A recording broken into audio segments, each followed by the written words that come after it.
এটি ছিল আমার ওয়াইফের জব ফ্রেন্ড, অর্থাৎ একসাথে ওরা কাজ করতো। ওনাদের বাড়িতে এসেছিলাম ধাত্রী গ্রামেতে। উনি দেখালেন কেমন ধরনের ঘর দুয়ার করেছেন।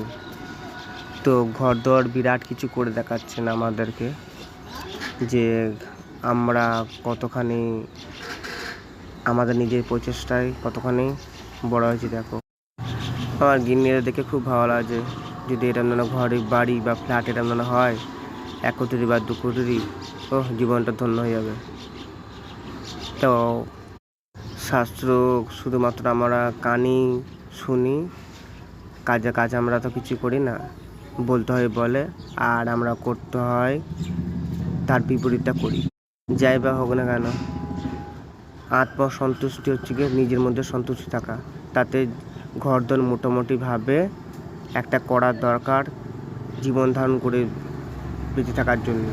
বেশিরভাগটাই তাই দেখি মায়াপুরেতে, বিশাল ঘর বাড়ি করে বিশাল ব্যাপার, ওনার জন্য বিশাল ভক্তি করে। প্রকৃতপক্ষে ভক্তি কী করে সেটা ভগবানে জানে।